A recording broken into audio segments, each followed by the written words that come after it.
2004년 10월 강원도 설악산 백담 계곡. 그날 한 어머니와 딸이 흔적도 없이 사라졌습니다. 평탄한 산책길, 위험 구간도 없는 1시간짜리 코스였죠.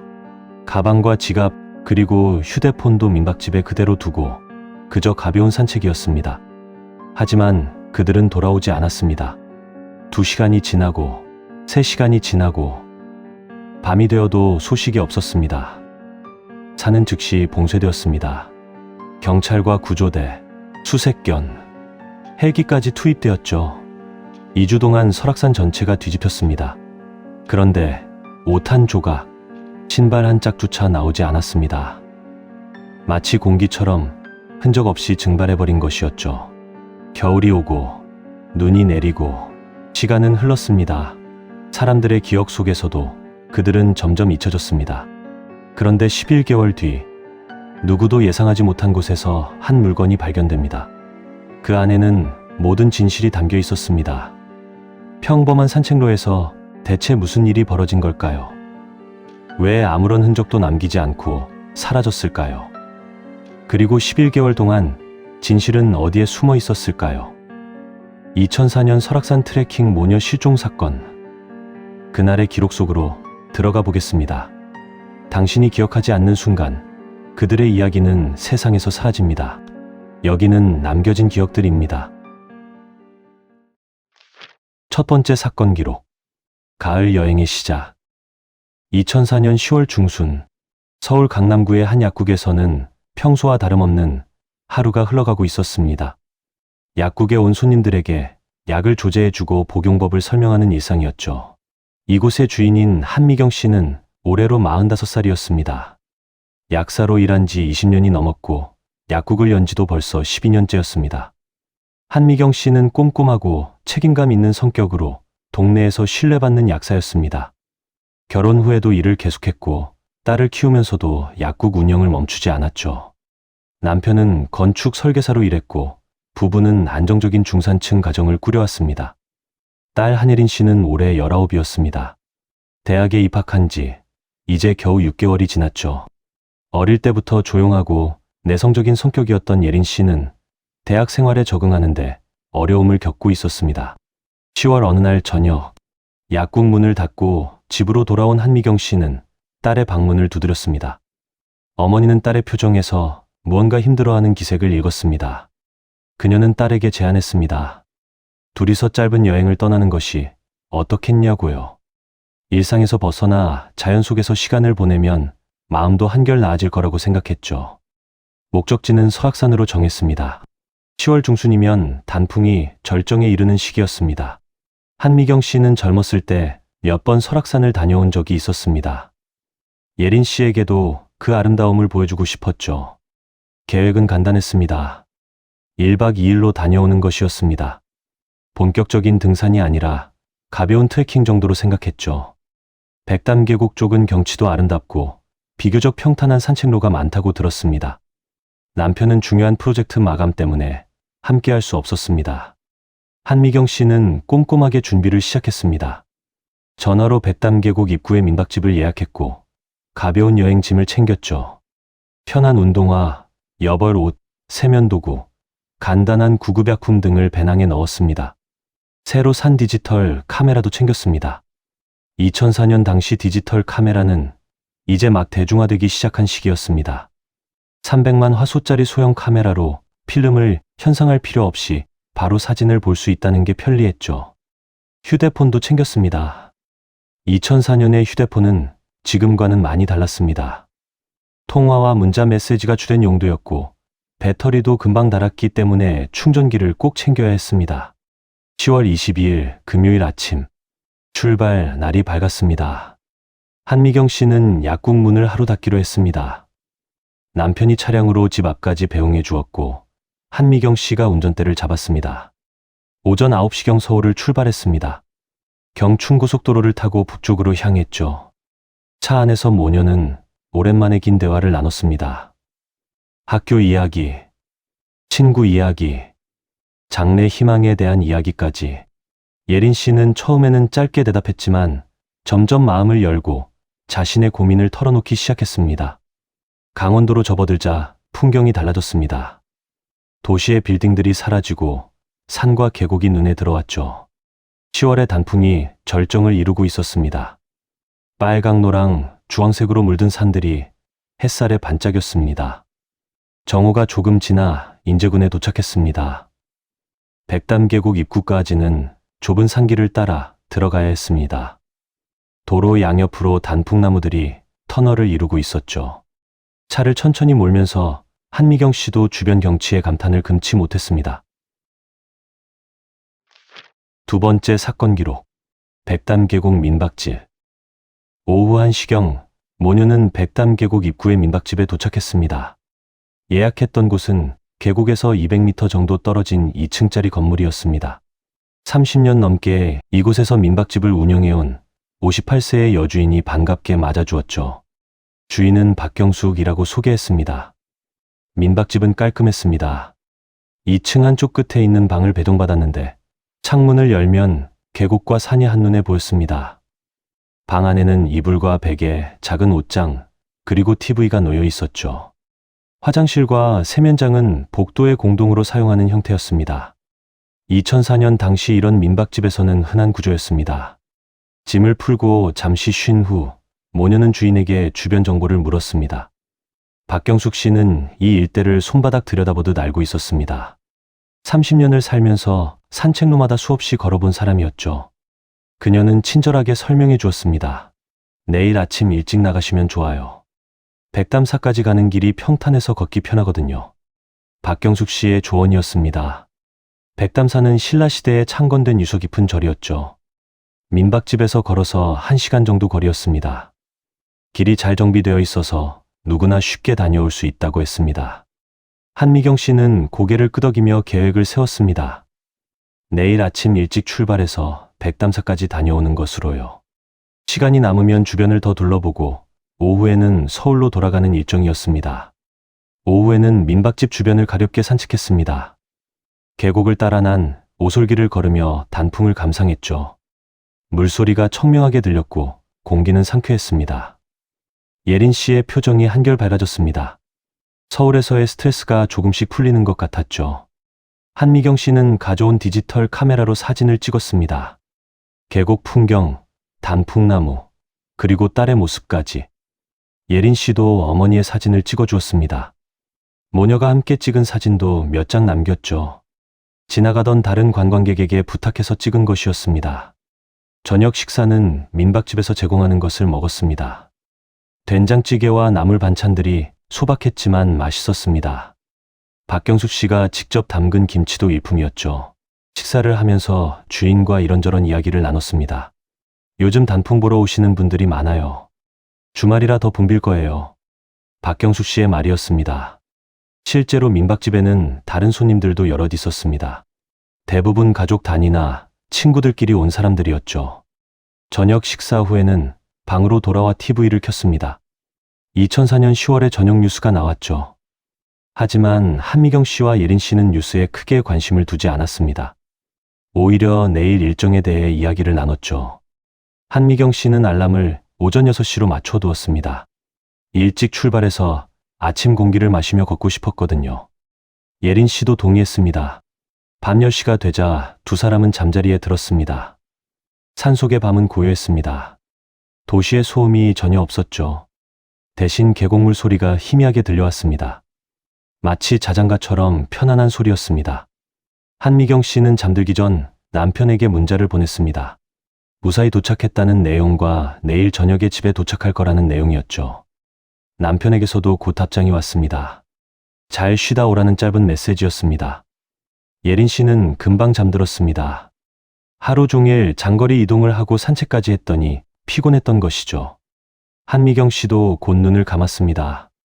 내일 아침이 기대되었습니다. 딸과 함께 걷는 산책로, 맑은 공기, 그리고 아름다운 단풍. 완벽한 가을 여행이 될 것 같았습니다. 하지만 그 누구도 예상하지 못했습니다.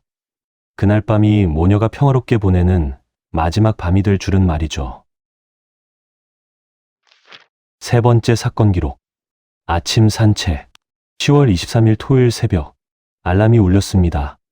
오전 6시였죠. 한미경 씨가 먼저 눈을 떴습니다. 창밖은 아직 어둠이 채 가시지 않은 상태였지만 동쪽 하늘이 조금씩 밝아오고 있었습니다. 그녀는 딸을 깨웠습니다. 예린 씨는 처음에는 힘들어했지만 곧 일어나 세수를 하러 나갔습니다. 두 사람은 간단하게 준비를 마쳤습니다. 본격적인 등산이 아니라 가벼운 산책이었기 때문에 복장도 간단했습니다. 편한 바지에 긴 팔 티셔츠, 그리고 얇은 점퍼를 걸쳤죠. 신발도 등산화가 아닌 운동화였습니다. 배낭도 크지 않은 것으로 준비했습니다. 물 한 병과 간단한 간식, 그리고 디지털 카메라를 넣었죠. 오전 6시 40분경 두 사람은 방에서 나왔습니다. 1층으로 내려가니 박경숙 씨가 일찍 일어나 부엌에서 아침 준비를 하고 있었습니다. 한미경 씨가 인사를 건넸죠. 아침 일찍 산책 다녀올게요. 한미경 씨의 말에 박경숙 씨가 고개를 끄덕였습니다. 그녀는 이런 손님들을 많이 봐왔습니다. 일출을 보거나 아침 공기를 마시려고 일찍 나가는 사람들이었죠. 조심히 다녀오세요. 백담사 코스는 평탄해서 걷기 편해요.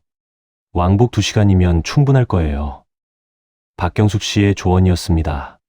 한미경 씨는 고개를 끄덕이며 대답했습니다. 네, 9시 전에는 돌아올게요. 그때 아침 먹으면 될까요? 박경숙 씨가 미소 지으며 답했습니다. 아침은 언제든 준비해 놓겠다고요. 두 사람은 민박집을 나섰습니다. 오전 7시가 조금 안 된 시각이었죠. 밖은 쌀쌀했습니다. 10월 말의 새벽 기온은 영하로 떨어지지는 않았지만 산속이라 서울보다 훨씬 추웠죠. 하지만 걷기 시작하면 곧 몸이 따뜻해질 것 같았습니다. 하늘은 맑았습니다. 구름 한 점 없는 청명한 가을 하늘이었죠. 민박집에서 백담사로 가는 길은 잘 표시되어 있었습니다. 계곡을 따라 난 평탄한 길이었죠. 포장은 되어 있지 않았지만 흙길이 잘 다져져 있어서 걷기에 불편하지 않았습니다. 길 양옆으로는 단풍나무들이 늘어서 있었고 아침 햇살이 나무숲을 비추면서 황금빛으로 물들었습니다. 모녀는 천천히 걸었습니다. 서두를 필요가 없었거든요. 주변 풍경을 감상하면서 여유롭게 걸었죠. 계곡물 소리가 청명하게 들렸습니다. 가끔 새소리도 들렸고요. 도시에서는 절대 경험할 수 없는 고요함이었습니다. 한미경 씨는 중간중간 멈춰서 사진을 찍었습니다. 단풍이 아름다운 지점, 계곡이 잘 보이는 곳, 그리고 딸과 함께 있는 모습까지. 디지털 카메라의 장점은 필름 걱정 없이 마음껏 찍을 수 있다는 것이었죠. 예린 씨도 어머니의 사진을 찍어주었습니다. 30분 정도 걸었을 때 앞쪽에서 다른 등산객들이 내려오는 것이 보였습니다. 일출을 보고 돌아가는 사람들인 것 같았죠. 서로 가볍게 인사를 나누며 지나쳤습니다. 산에서는 모르는 사람들끼리도 인사를 나누는 것이 자연스러운 문화였습니다. 모녀는 계속 걸었습니다. 길은 여전히 평탄했고 위험한 구간은 없었습니다. 가끔 나무 뿌리가 돌출된 곳이 있었지만 조심해서 걸으면 문제 없었죠. 한미경 씨는 딸의 손을 잡고 걸었습니다. 예린 씨가 어렸을 때처럼요. 오전 7시 30분경 두 사람은 백담사로 가는 갈림길에 도착했습니다. 표지판이 서 있었는데 백담사까지는 여기서 30분 더 가야 한다고 적혀 있었죠. 한미경 씨는 잠시 멈춰 섰습니다. 시간을 확인했습니다. 백담사까지 갔다 오면 9시는 넘을 것 같았습니다. 그때 예린 씨가 말했습니다. 백담사까지 가지 말고 이 근처에서 사진만 찍고 돌아가자고요. 이미 충분히 예쁜 풍경을 봤고 일찍 돌아가서 아침을 먹는 것도 좋을 것 같다는 의견이었습니다. 한미경 씨는 딸의 의견을 존중했습니다.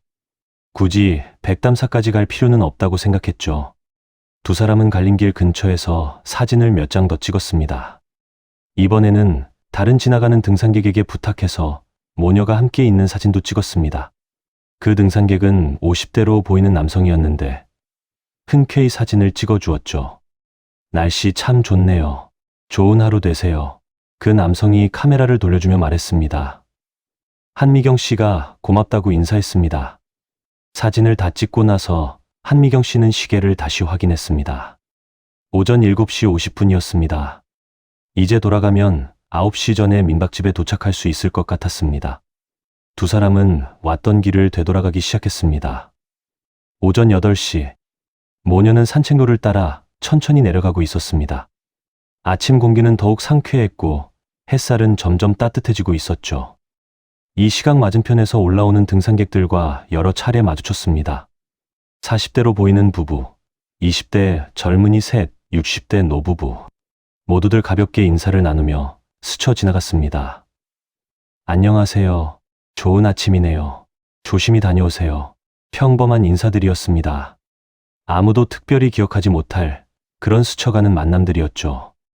오전 8시 10분경, 한미경 씨는 배낭에서 물병을 꺼냈습니다. 둘이서 물을 한 모금씩 마셨습니다. 예린 씨가 말했습니다. 엄마, 이번 여행 정말 좋았어요. 다음에 또 와요. 한미경 씨가 미소 지었습니다. 그래, 다음에는 아빠도 같이 오자. 평범한 대화였습니다. 행복한 순간이었습니다. 그 후 정확히 무슨 일이 일어났는지 아무도 알지 못합니다. 오전 8시 15분경, 두 사람의 휴대폰이 완전히 꺼졌습니다. 기지국에서 마지막 신호가 잡힌 후 모든 연결이 끊긴 것이었죠. 그 시각 이후 아무도 그들을 보지 못했습니다. 산책로 위에서, 계곡 근처에서, 숲속 어디에서도 45살 어머니 한미경 씨와 19살 딸 예린 씨는 흔적도 없이 사라졌습니다. 마치 공기 속으로 녹아든 것처럼 아무런 단서도 남기지 않고. 네 번째 사건 기록. 사라진 두 사람. 오전 9시 박경숙 씨는 부엌에서 아침 식사를 준비하며 시계를 확인했습니다. 한미경 씨 모녀가 9시 전에 돌아온다고 했는데 아직 돌아오지 않았습니다. 하지만 크게 걱정하지는 않았습니다.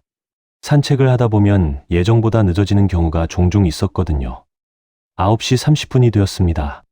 여전히 두 사람은 돌아오지 않았습니다. 박경숙 씨는 조금씩 걱정이 되기 시작했습니다. 백담사 코스는 왕복 2시간이면 충분한 거리였습니다.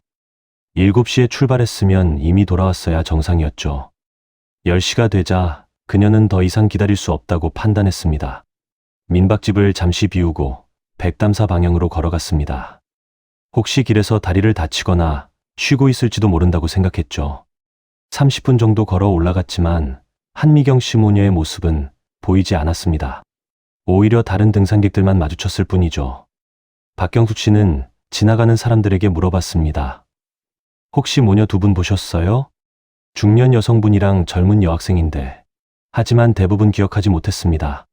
아침 일찍 등산하는 사람들이 많아서 누가 누군지 구분하기 어려웠던 것이죠. 한 등산객만이 어렴풋이 기억했습니다. 아, 갈림길 근처에서 사진 찍는 모녀 본 것 같은데요.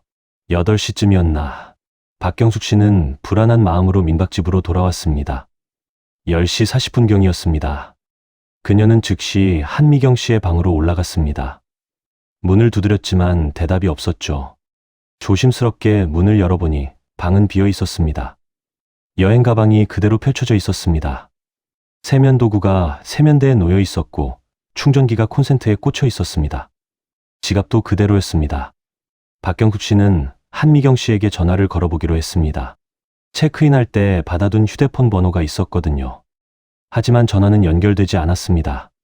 전원이 꺼져 있다는 안내 메시지만 들렸죠. 딸 예린 씨의 번호는 받아두지 않았기 때문에 연락할 방법이 없었습니다. 11시가 되었습니다. 박경숙 씨의 불안감은 점점 커졌습니다. 4시간이나 지났는데 돌아오지 않는다는 것은 분명히 무슨 문제가 생긴 것이었죠. 그녀는 마을 주민 윤석호 씨에게 도움을 요청했습니다. 65세의 윤석호 씨는 젊었을 때 산림청에서 일했던 사람으로 이 일대 산길을 누구보다 잘 알고 있었습니다. 윤석호 씨는 즉시 상황을 파악하고 수색에 나섰습니다. 백담사로 가는 모든 길을 살펴봤지만 한미경 씨 모녀의 흔적은 찾을 수 없었습니다. 중간에 샛길로 빠진 흔적도 없었고 추락할 만한 위험 구간도 없었죠. 정오가 되었습니다. 박경숙 씨는 더 이상 기다릴 수 없다고 판단했습니다. 그녀는 한미경 씨의 남편에게 연락하기로 했습니다. 체크인할 때 비상연락처로 남편의 전화번호를 받아뒀거든요. 전화를 걸자 남편이 받았습니다. 여보세요. 남편의 목소리가 들렸습니다. 박경숙 씨는 최대한 침착하게 상황을 설명했습니다. 부인과 따님이 아침 일찍 산책을 나갔는데 5시간이 지나도 돌아오지 않는다고요.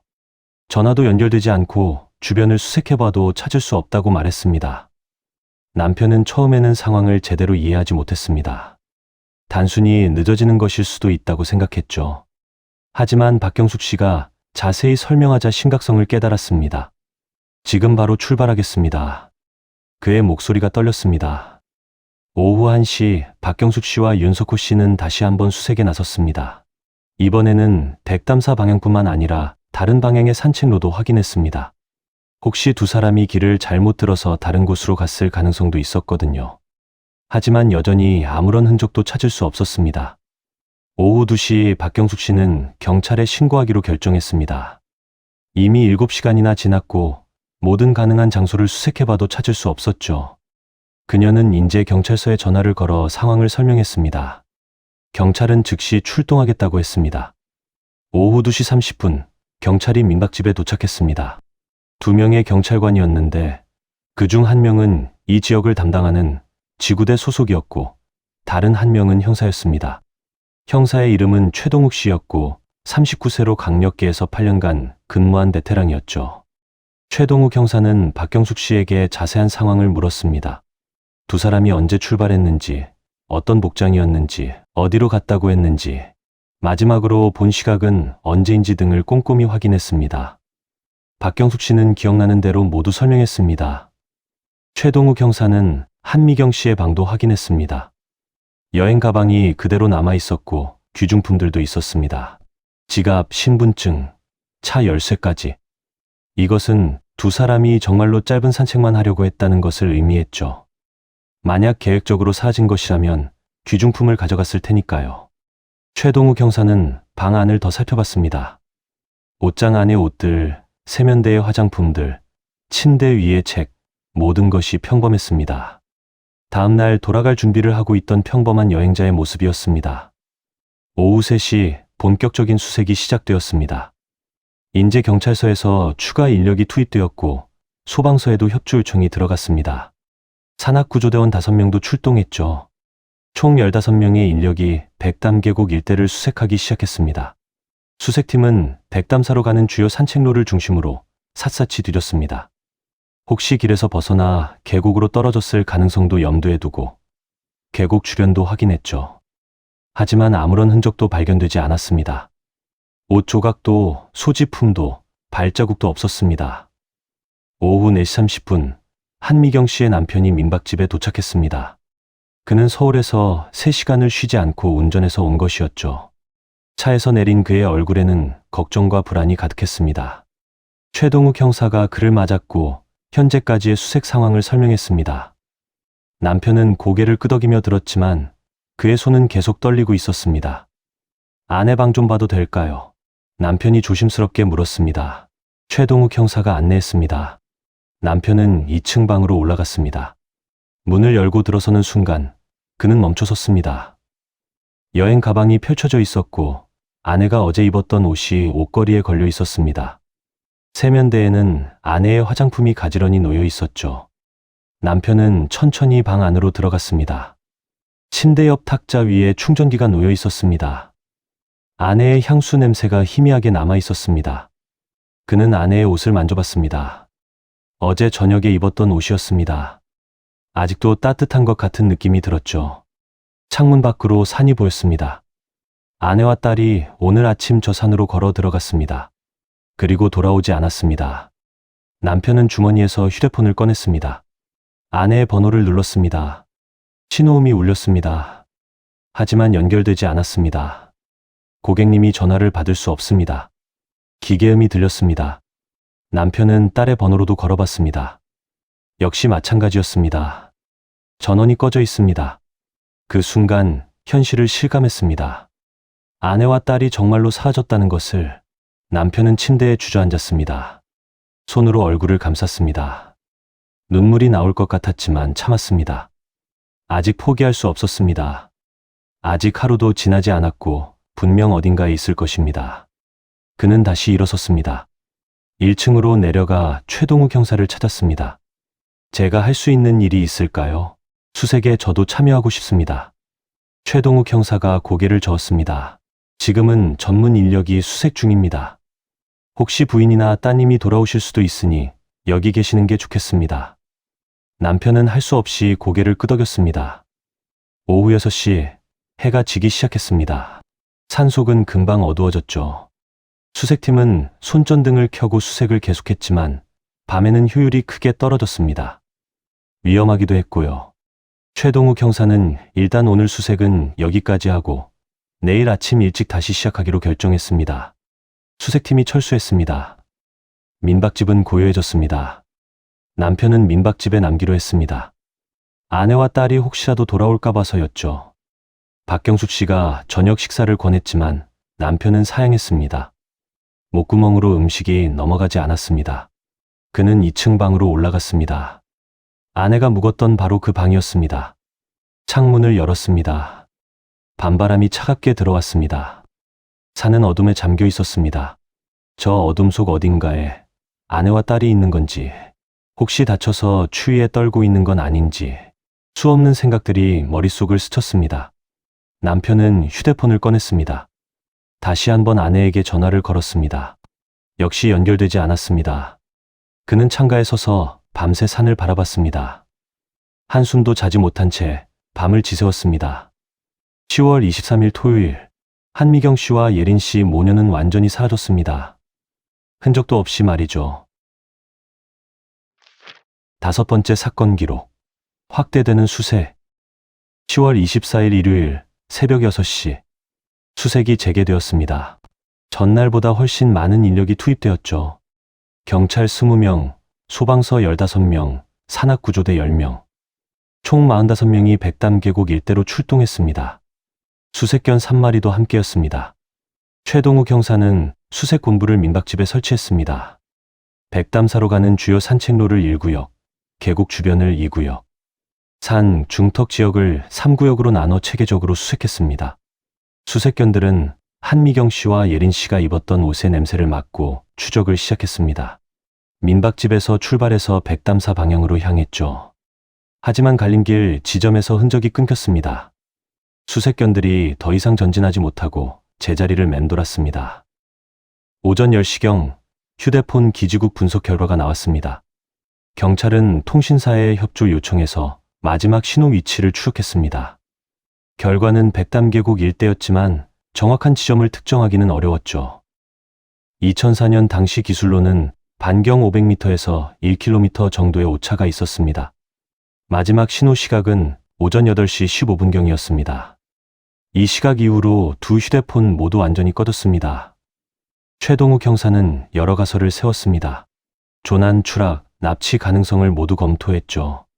하지만 백담사 코스는 잘 정비된 평탄한 길이었고 추락할 만한 위험 구간도 없었습니다. 그는 점차 납치 가능성에 무게를 두기 시작했습니다. 오후가 되자 헬리콥터가 투입되었습니다. 하늘에서 넓은 지역을 조망하며 수색했지만 특별한 발견은 없었습니다. 지역 주민 30여 명도 자발적으로 수색에 참여했습니다. 이틀째 되는 날도 아무런 단서를 찾지 못했습니다. 옷 조각 하나, 신발 하나, 소지품 하나도 발견되지 않았죠. 마치 두 사람이 공기 중으로 사라진 것 같았습니다. 10월 25일 월요일, 사흘째 수색이 계속되었습니다. 이제 언론의 관심이 본격적으로 쏟아지기 시작했습니다. TV 뉴스에서 이 사건을 보도했고 신문에도 기사가 실렸죠. 한미경 씨의 남편은 방송 인터뷰에 응했습니다. 카메라 앞에서 그는 간절하게 호소했습니다. 제발 저희 가족을 도와주십시오. 아내와 딸이 어디 있는지 아시는 분은 연락 주시기 바랍니다. 그의 목소리는 떨리고 있었습니다. 얼굴에는 수염이 자라 있었고 눈은 충혈되어 있었습니다. 10월 28일 목요일, 실종 5일째가 되었습니다. 수색 인력은 점차 줄어들었습니다.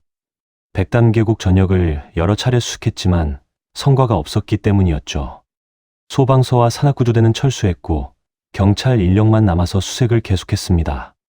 11월 5일 금요일, 실종 2주째가 되었습니다. 기온이 급격히 떨어지기 시작했습니다.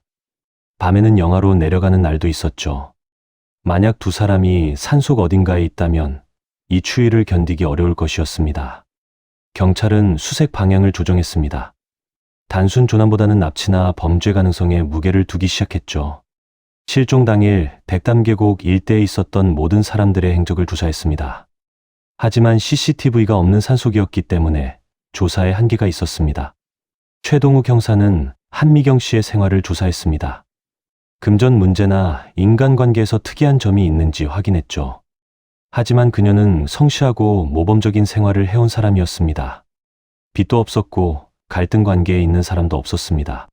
계획적 실종 가능성도 검토했습니다. 하지만 민박집에 짐과 귀중품을 모두 두고 갔다는 점이 이 가설을 부정했습니다. 한 달이 지나고 두 달이 지났습니다. 계속되는 수색에도 불구하고 단서는 나오지 않았습니다. 백담계곡뿐만 아니라 인근 다른 지역까지 수색 범위를 넓혔지만 결과는 마찬가지였습니다. 6번째 사건 기록. 겨울이 오고 11월 말이 되자 설악산에는 첫눈이 내렸습니다. 하얀 눈이 산을 뒤덮으면서 모든 것이 하얀색으로 변했죠. 아름다운 풍경이었지만 수색팀에게는 악재였습니다. 눈이 쌓이면 흔적을 찾기가 더욱 어려워지기 때문이었죠. 12월이 되자 본격적인 겨울이 시작되었습니다. 기온이 영하 10도 이하로 떨어지는 날이 많아졌습니다. 경찰은 현장 수색을 중단하기로 결정했습니다. 겨울 산속 수색은 위험할 뿐만 아니라 효율도 떨어졌기 때문입니다. 대신 수사는 계속되었습니다. 최동욱 형사는 사건을 납치 사건으로 보고 수사 방향을 전환했습니다. 실종 당일 백담계곡 일대에 있었던 사람들을 집중 조사했죠.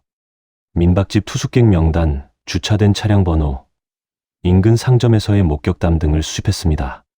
하지만 2004년 당시 산속에는 CCTV가 거의 없었습니다. 객관적인 영상 증거를 확보하기가 어려웠죠. 모든 것이 사람들의 기억에 의존해야 했습니다. 박경숙 씨도 계속해서 기억을 더듬었습니다. 실종 당일 아침 민박집 주변에서 수상한 사람이나 차량을 본 적이 있는지 생각해봤지만 특별히 기억나는 것은 없었습니다. 주말이라 사람들이 많았고 대부분 평범한 관광객들이었습니다. 한미경 씨의 남편은 서울로 돌아갔지만 매주 주말마다 설악산을 찾았습니다. 혼자서 산책로를 걸으며 아내와 딸의 흔적을 찾으려고 했죠. 하지만 돌아오는 것은 실망뿐이었습니다. 2005년 1월, 새해가 밝았습니다. 실종된 지 벌써 2개월 반이 지났습니다. 언론의 관심은 점점 줄어들었습니다. 새로운 사건들이 계속 발생하면서 대중의 관심이 다른 곳으로 옮겨갔죠. 한미경 씨의 남편은 실종자 가족 모임에 가입했습니다. 비슷한 처지에 있는 사람들끼리 서로 위로하고 정보를 공유하는 모임이었죠. 그곳에서 그는 실종 사건이 얼마나 많은지, 그리고 얼마나 해결되기 어려운지를 알게 되었습니다. 최동욱 형사는 미제 사건으로 분류될 가능성이 높다고 생각했습니다. 5개월 가까이 수사했지만 아무런 실마리도 잡지 못했습니다. 하지만 그는 포기하지 않았습니다. 정기적으로 사건 파일을 다시 검토했고 새로운 정보가 들어올 때마다 즉시 확인했죠. 3월이 되자 눈이 녹기 시작했습니다. 봄이 다가오고 있었습니다. 경찰은 날씨가 풀리면 다시 한번 대규모 수색을 하기로 계획했습니다. 4월 초, 눈이 완전히 녹았습니다. 경찰은 약속대로 수색을 재개했습니다. 하지만 결과는 여전히 부정적이었습니다. 겨울을 지나면서 새롭게 나타난 흔적은 없었습니다. 여름이 지나고 가을이 다시 왔습니다. 2005년 10월, 실종된 지 거의 1년이 되어갔습니다. 단풍이 다시 아름답게 물들었지만 한미경 씨의 남편에게는 그저 슬픈 계절일 뿐이었습니다. 하지만 운명의 순간이 다가오고 있었습니다. 1년 가까이 감춰져 있던 진실이 드러나기 시작한 것이죠. 그것도 전혀 예상치 못한 곳에서 말입니다. 7번째 사건 기록. 중고시장의 발견. 2005년 9월 15일 목요일, 속초시 중앙동의 한 재래시장에서 평범한 하루가 시작되고 있었습니다. 중고전자 제품을 취급하는 가게, 주인은 42세의 김상진 씨였습니다. 김상진 씨는 15년 넘게 이곳에서 중고 거래상을 운영해왔습니다. 그날 오전 한 남성이 가게에 들어왔습니다. 30대 후반으로 보이는 사람이었죠. 그는 배낭에서 디지털 카메라 한 대를 꺼냈습니다. 팔고 싶다는 것이었습니다. 김상진 씨는 카메라를 살펴봤습니다. 2에서 3년 된 모델로 보였고 상태는 괜찮았습니다. 거래가 성사되었습니다. 남성은 돈을 받고 가게를 나갔습니다. 김상진 씨는 카메라의 상태를 점검했습니다. 전원을 켜보니 정상적으로 작동했습니다. 메모리 카드가 그대로 남아 있었습니다. 개인정보가 담긴 사진이 있으면 삭제해야 했거든요. 사진 보기 메뉴를 눌렀습니다. 첫 번째 사진, 단풍이 아름다운 산 풍경이었습니다. 계속 넘기면서 확인했습니다. 대부분 풍경 사진이었고 가끔 여성 2명이 찍힌 사진도 있었습니다. 그런데 사진 속 여성들의 모습이 묘하게 낯익었습니다. 중년 여성 1명과 젊은 여성 1명, 모녀로 보였습니다. 김상진 씨는 카메라 메뉴를 더 살펴봤습니다. 사진 정보를 확인하는 기능이 있었죠. 첫 번째 사진을 선택하고 정보 버튼을 눌렀습니다. 화면에 촬영 날짜가 나타났습니다.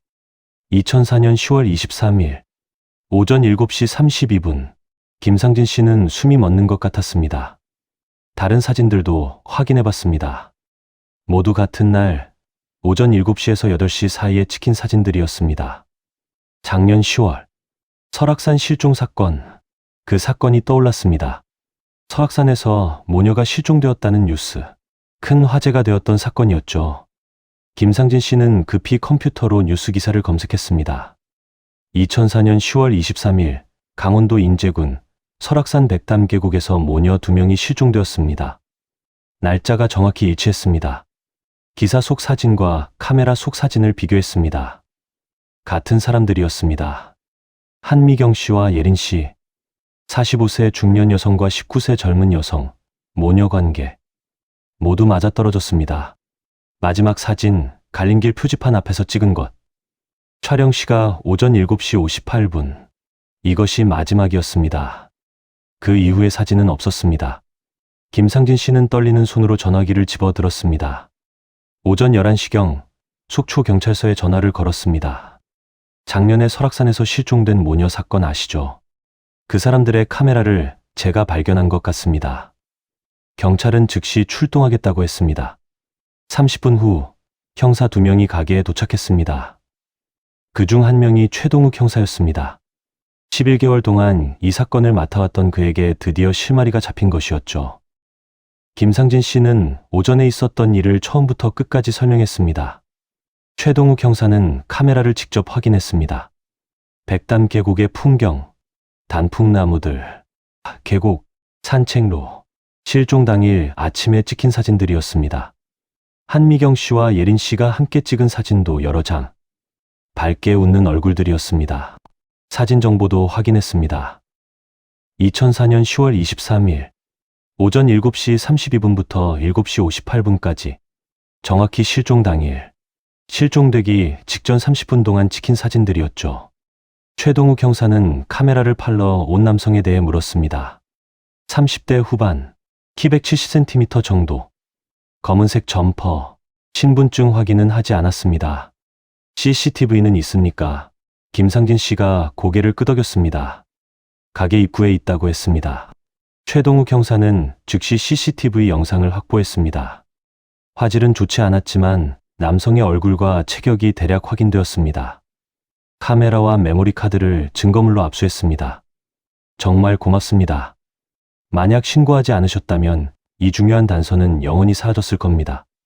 한미경 씨의 남편에게도 연락이 갔습니다. 11개월 만에 처음으로 희망적인 소식이었습니다.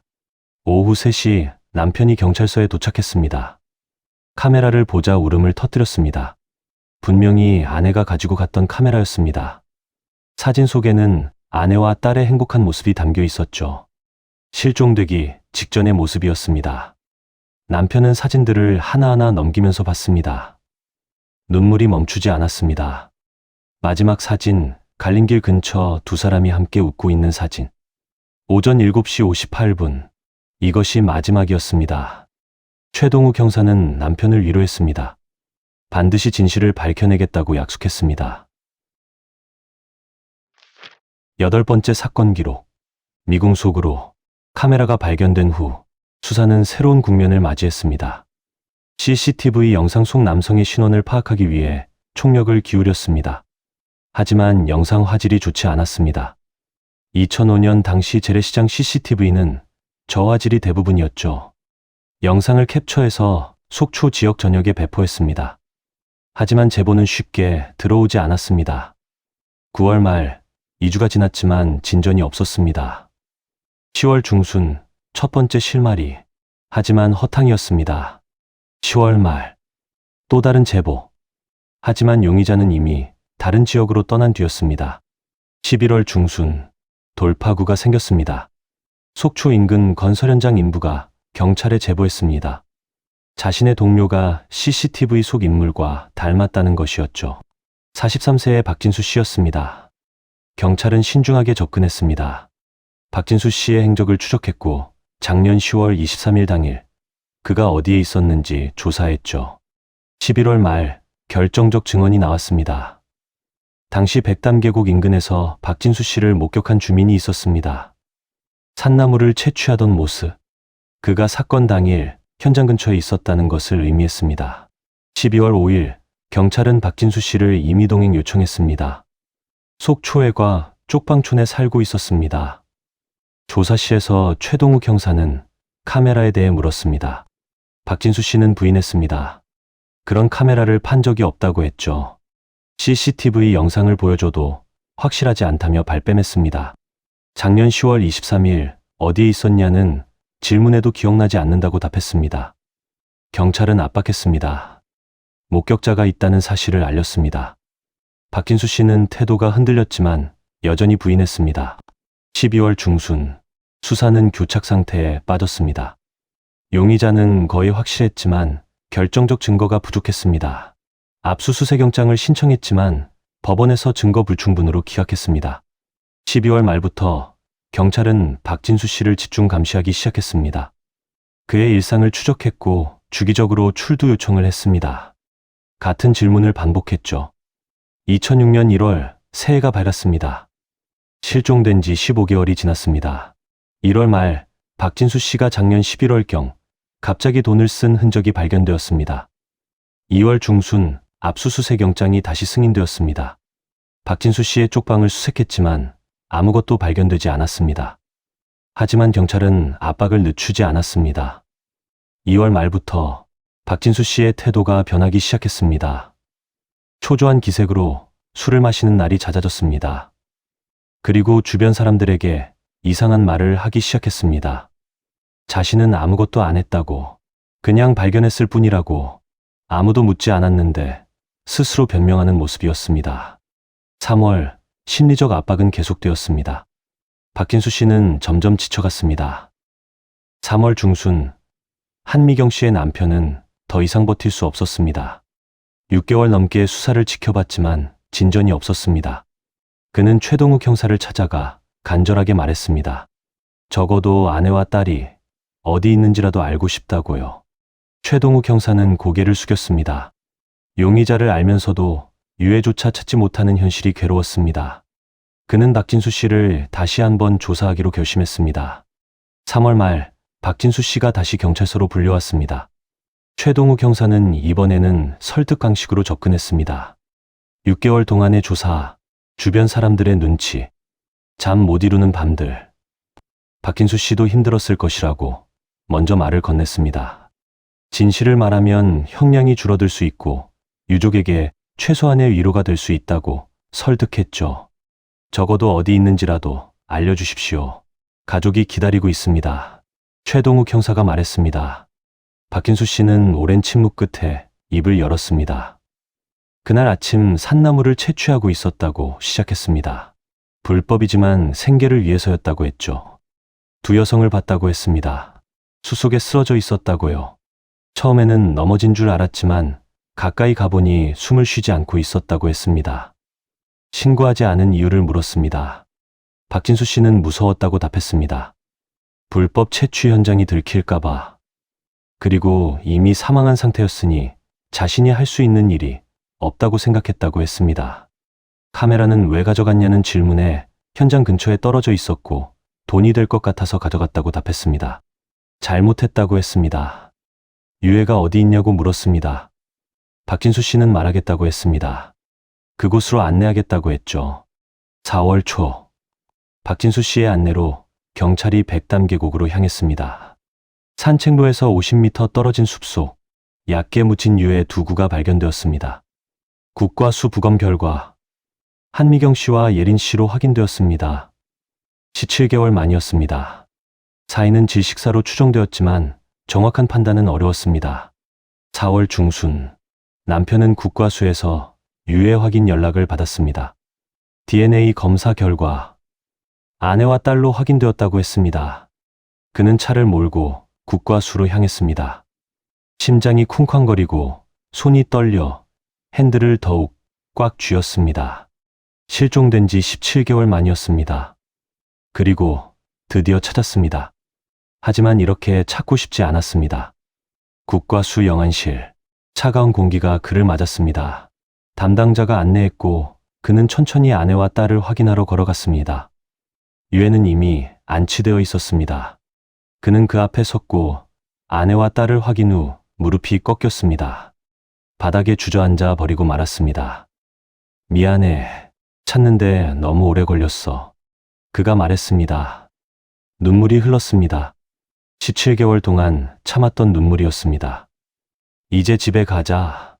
이제 집에 가자. 그는 계속 중얼거렸습니다. 박진수 씨는 살인 혐의로 기소되었습니다. 정황상 그가 범인일 가능성이 높았지만 직접적 증거는 부족했죠. 2006년 10월 1심 판결이 나왔습니다. 유해 은닉 및 사체 유기죄로 징역 7년. 살인죄는 증거 불충분으로 인정되지 않았습니다. 한미경 씨의 남편은 판결에 분노했습니다. 하지만 어쩔 수 없었습니다. 증거가 없는 이상 법은 그를 살인자로 단정할 수 없었죠. 그는 최동욱 형사에게 감사를 표했습니다. 적어도 아내와 딸을 찾아주셔서 감사하다고요. 그의 목소리는 공허했습니다. 유해는 서울의 한 납골당에 모셔졌습니다. 장례식은 조용히 치러졌습니다. 장례식장 영정사진 속에서 한미경 씨와 예린 씨가 웃고 있었습니다. 그날 아침 찍었던 사진, 마지막 사진이었습니다. 남편은 영정 앞에 섰습니다. 이제 편히 쉬어. 다시는 놓지 않을게. 그가 말했습니다. 2004년 10월에 시작된 이야기는 2006년 가을, 씁쓸한 결말을 맺었습니다. 진실은 여전히 어둠 속에 남았습니다. 박진수가 정말 범인인지 단순히 유해를 발견한 것인지 아무도 확실히 알 수 없었죠. 한 가족이 파괴되었고 두 생명이 사라졌지만 법은 명확한 답을 주지 못했습니다. 2004년 10월 23일에 시작된 이 사건은 2006년 10월에야 법적으로 마무리되었습니다. 실종 신고부터 재판 확정까지 2년이 걸렸죠.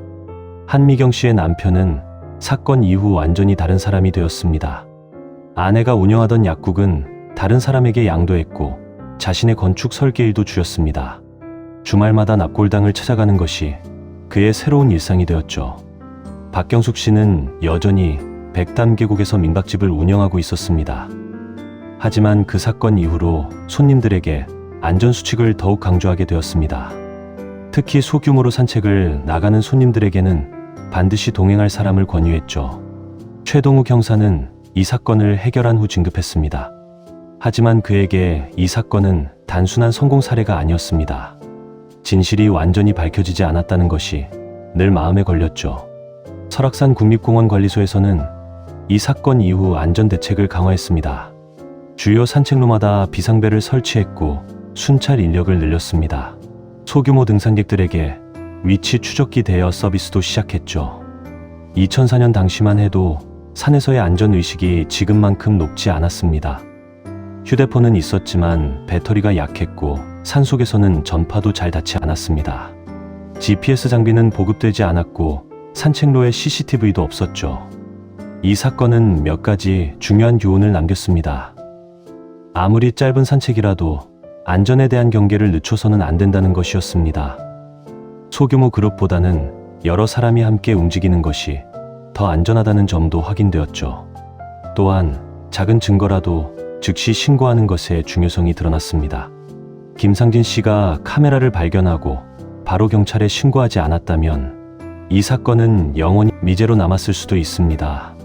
평범한 모녀의 가을 여행은 비극으로 끝났지만 그 기억은 우리 사회를 조금 더 안전하게 만드는데 기여했습니다. 그것이 그들이 우리에게 남긴 마지막 가르침이었습니다.